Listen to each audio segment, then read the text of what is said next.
और नारी सब भूल जाती है, अपना अपमान कभी नहीं भूल।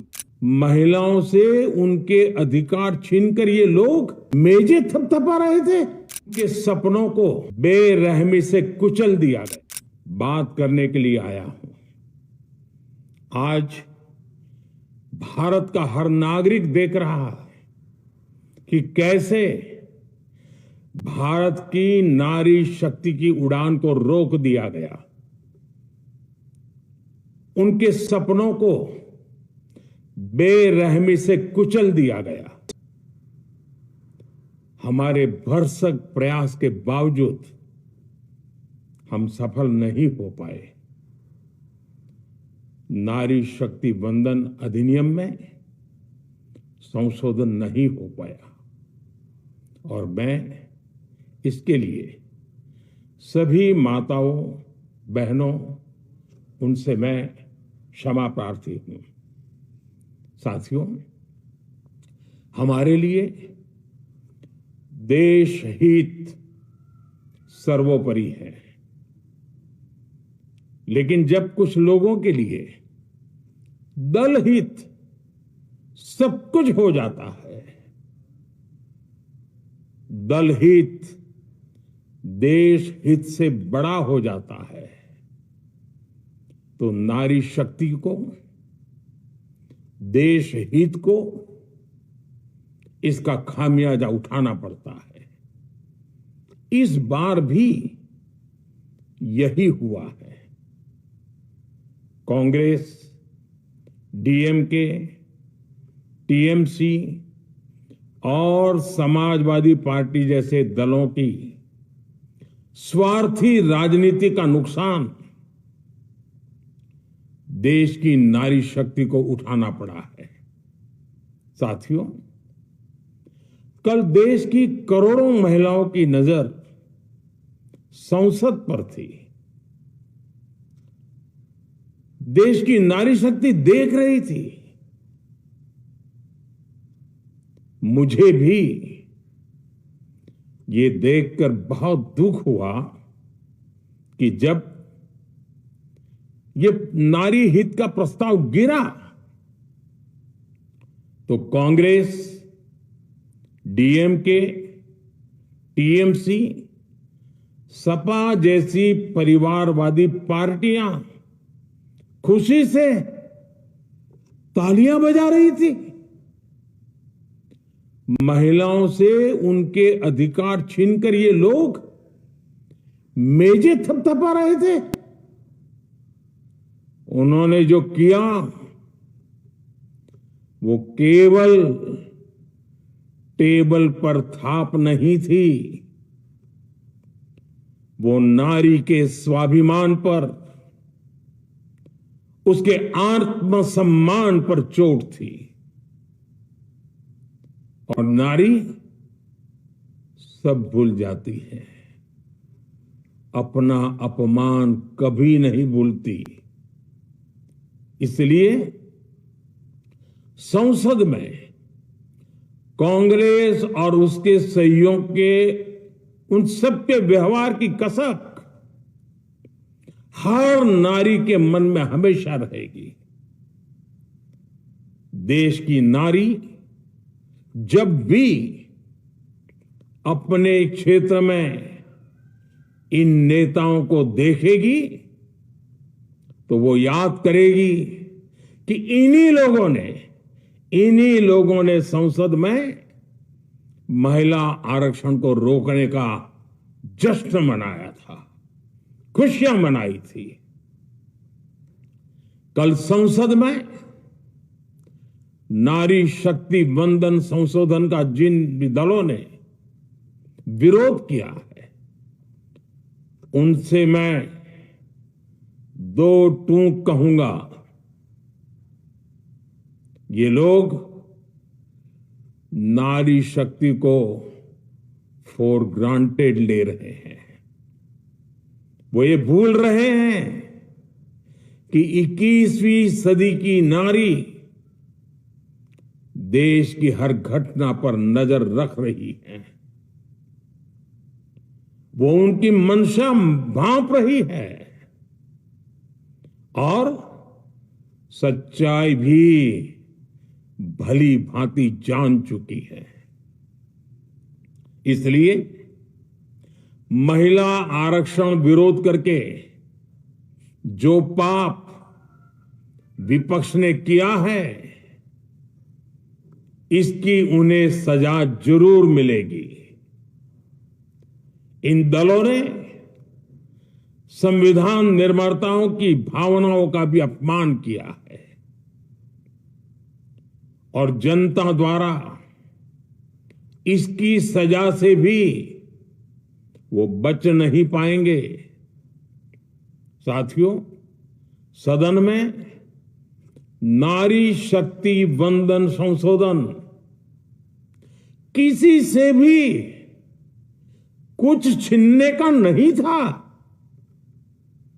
नारी शक्ति वंदन संशोधन हर किसी को कुछ न कुछ देने का था,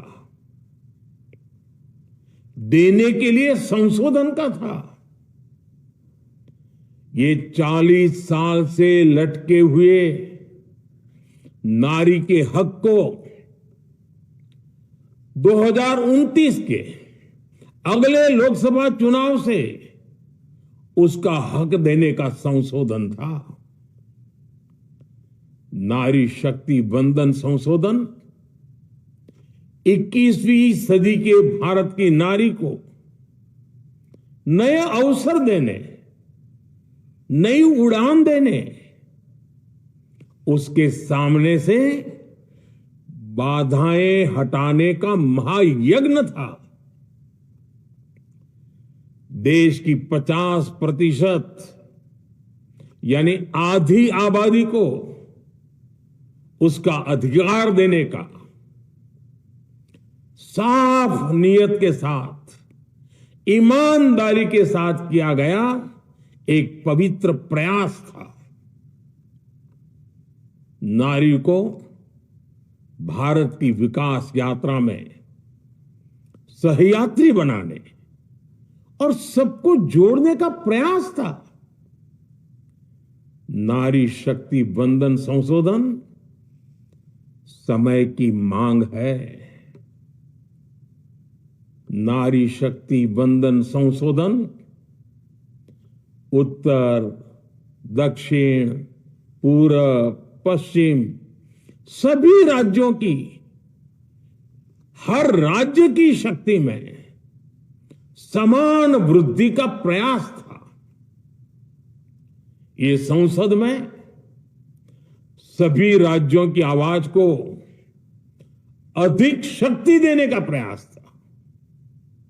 राज्य छोटा हो, राज्य बड़ा हो, राज्य की आबादी कम हो या राज्य की आबादी ज्यादा हो, सबकी समान अनुपात में शक्ति बढ़ाने की कोशिश थी।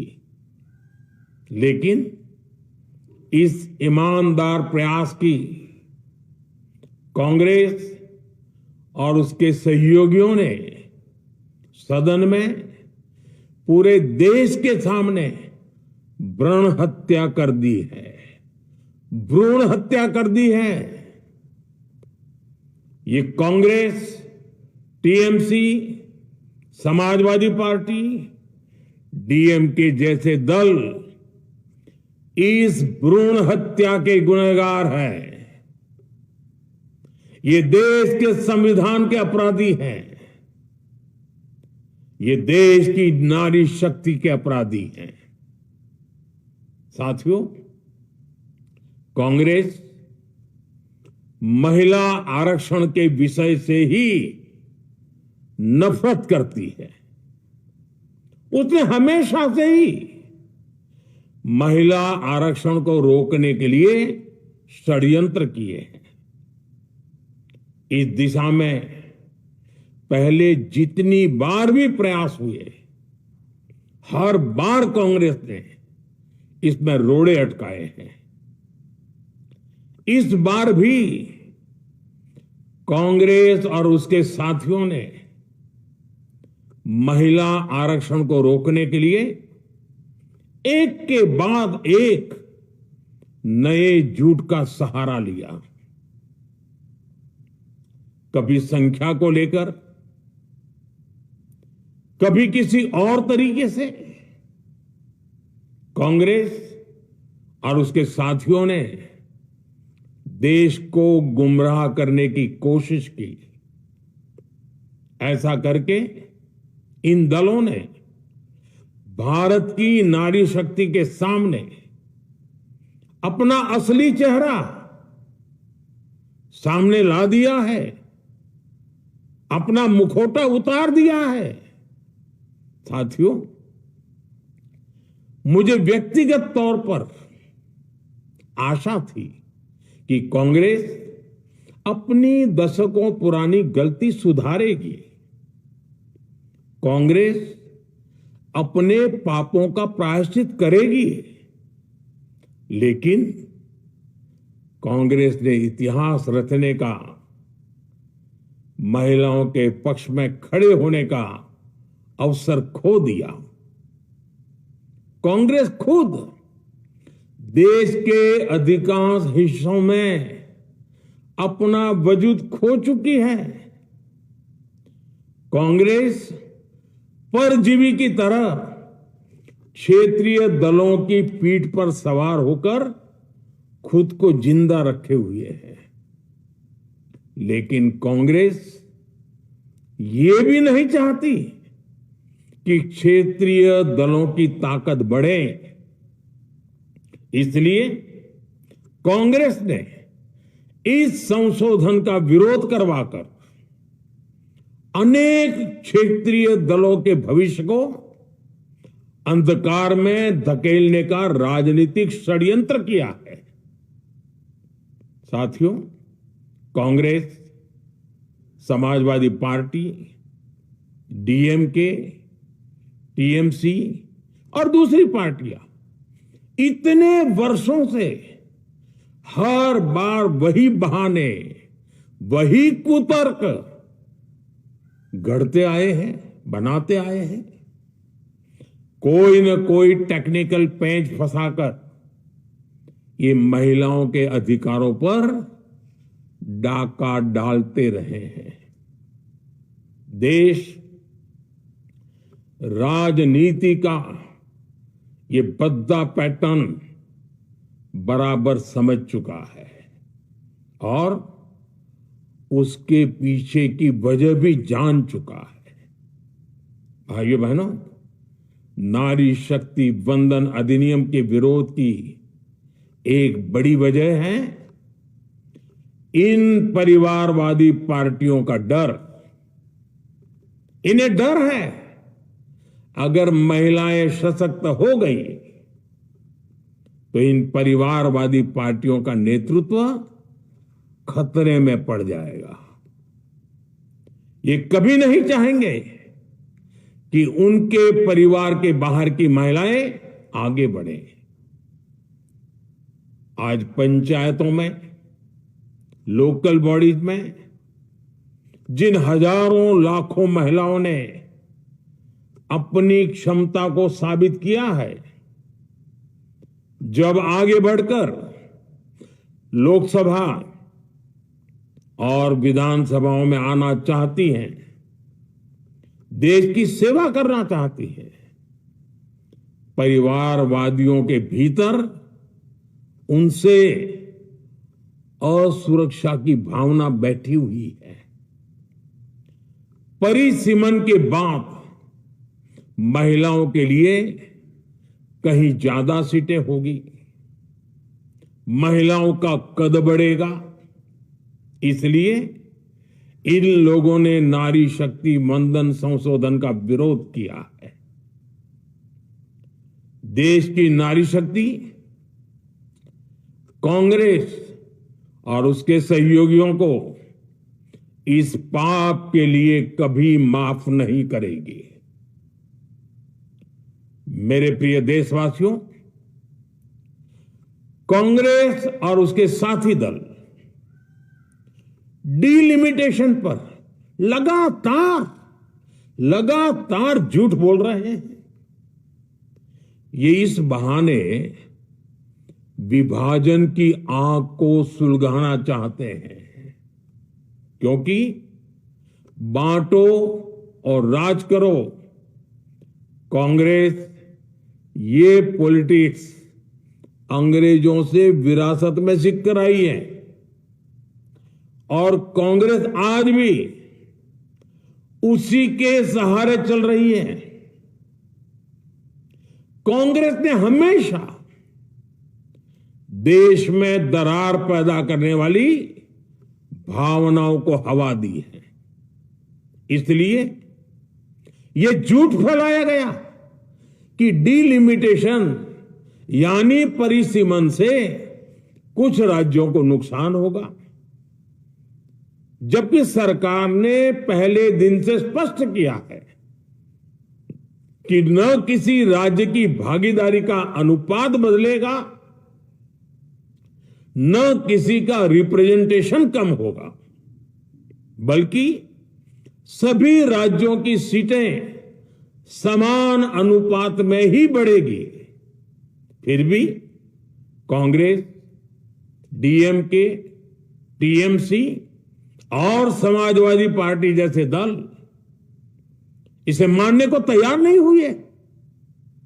साथियों, ये संशोधन बिल सभी दलों और सभी राज्यों के लिए एक मौका था, एक अवसर था। ये बिल पास होता तो तमिलनाडु, बंगाल, यूपी, केरला हर राज्य की सीटें बढ़ती, लेकिन अपनी स्वार्थी राजनीति की वजह से इन दलों ने अपने राज्यों के लोगों को भी धोखा दे दिया। जैसे कि डीएमके के पास मौका था कि वो और ज्यादा तमिल लोगों को सांसद विधायक बना सकती थी, तमिलनाडु की आवाज और मजबूत कर सकती थी, लेकिन उसने वो मौका खो दिया। टीएमसी के पास भी बंगाल के लोगों को आगे बढ़ाने का मौका था, लेकिन टीएमसी ने भी ये मौका गंवा दिया। समाजवादी पार्टी के पास भी मौका था कि वो महिला विरोधी छवि होने के दाग को कुछ कम कर सके, लेकिन सपा भी इसमें चूक गई। समाजवादी पार्टी लोहिया जी को तो पहले ही भूल चुकी है। सपा ने नारी शक्ति वंदन संशोधन का विरोध करके लोहिया जी के सारे सपनों को पैरों तले रौंद दिया है। सपा महिला आरक्षण विरोधी है। ये यूपी की और देश की महिलाएं कभी नहीं भूलेगी। साथियों, महिलाओं के आरक्षण का विरोध करके कांग्रेस ने फिर एक बात सिद्ध कर दी है। कांग्रेस एक एंटी रिफॉर्म पार्टी है। 21वीं सदी के विकसित भारत के लिए जो भी निर्णय, जो भी रिफॉर्म जरूरी है, जो भी निर्णय देश ले रहा है, कांग्रेस उन सब का विरोध करती है, उसे खारिज कर देती है, उस काम के अंदर खलल डालती है। यही कांग्रेस का इतिहास है और यही कांग्रेस की नेगेटिव पॉलिटिक्स है। साथियों, ये वही कांग्रेस है जिसने जनधन, आधार, मोबाइल, स्त्री शक्ति का विरोध किया। कांग्रेस ने डिजिटल पेमेंट्स का विरोध किया। कांग्रेस ने जीएसटी का विरोध किया। कांग्रेस ने सामान्य वर्ग के गरीबों को आरक्षण का विरोध किया। कांग्रेस ने ट्रिपल तलाक के विरुद्ध कानून का विरोध किया। कांग्रेस ने आर्टिकल 370 हटाने का विरोध किया। हमारा संविधान, हमारे कोर्ट जिस यूनिफॉर्म सिविल कोड, समान नागरिक आचार संहिता को, यूसीसी को जरूरी बताते हैं, कांग्रेस उसका भी विरोध करती है। रिफॉर्म का नाम सुनते ही कांग्रेस विरोध की तख्ती लेकर दौड़ पड़ती है। ऐसा कोई भी काम जिससे देश मजबूत होता है, कांग्रेस उसमें बाधाएं खड़ी करने के लिए पूरी शक्ति लगा देती है। Congress one nation one election का विरोध करती है। कांग्रेस देश में घुसपैठियों को भगाने का विरोध करती है। कांग्रेस मतदाता सूची के शुद्धिकरण एसआईआर का विरोध करती है। कांग्रेस वक्फ बोर्ड में रिफॉर्म का विरोध करती है। साथियों, कांग्रेस ने शरणार्थियों को सुरक्षा देने वाले सीएए कानून तक का विरोध किया। इस पर झूठ बोलकर, अफवाहें फैलाकर देश में बवंडर खड़ा कर दिया। कांग्रेस माओवादी नक्सली हिंसा को समाप्त करने के देश के प्रयासों में भी रुकावटें डालती है। कांग्रेस का एक ही पैटर्न रहा है, कोई भी रिफॉर्म आए तो झूठ बोलो, भ्रम फैलाओ। इतिहास साक्षी है, कांग्रेस ने हमेशा यही नेगेटिव रास्ता चुना है। साथियों, जो भी कार्य देश के लिए जरूरी फैसला होता है, कांग्रेस इसको कारपेट के नीचे डाल देती है। कांग्रेस के इसी रवैये की वजह से भारत विकास की उस ऊंचाई पर नहीं पहुंच पाया जिसका भारत हकदार है। आजादी के समय उस दौर में हमारे साथ और भी कई देश आजाद हुए थे। ज्यादातर देश हमसे बहुत आगे निकल गए और इसकी वजह थी कि कांग्रेस हर रिफॉर्म को रोककर बैठी रही। लटकाना, भटकाना, अटकाना, यही कांग्रेस का सिद्धांत रहा है, यही कांग्रेस का वर्क कल्चर रहा है। कांग्रेस ने पड़ोसी देशों के साथ सीमा विवादों को लटकाया। कांग्रेस ने पाकिस्तान के साथ पानी बंटवारे से जुड़े विवादों को लटकाया। कांग्रेस ने ओबीसी आरक्षण के निर्णय को 40 साल तक लटकाए रखा। कांग्रेस ने सैनिकों के लिए वन रैंक वन पेंशन को 40 साल तक रोके रखा। साथियों, कांग्रेस के इस रवैये ने हमेशा देश का बहुत बड़ा नुकसान किया है। कांग्रेस के हर विरोध, हर अनिर्णय, हर छल प्रपंच का खामियाजा देश ने भुगता है, देश की पीढ़ियों ने भुगता है। आज देश के सामने जितनी भी बड़ी चुनौतियां हैं, वो कांग्रेस के इसी रवैये से उपजी हुई है। इसलिए ये लड़ाई सिर्फ एक कानून की नहीं है, ये लड़ाई कांग्रेस की उस एंटी रिफॉर्म मानसिकता के साथ है जिसमें सिर्फ नेगेटिविटी है, नकारात्मकता है। और मुझे इसमें कोई संदेह नहीं है कि देश की सभी बहनें बेटियां कांग्रेस की इस मानसिकता को करारा जवाब दे के रहेगी। साथियों, कुछ लोग देश की महिलाओं के सपने टूटने को सरकार की नाकामी बता रहे हैं, लेकिन ये विषय कामयाबी या नाकामयाबी क्रेडिट का था ही नहीं।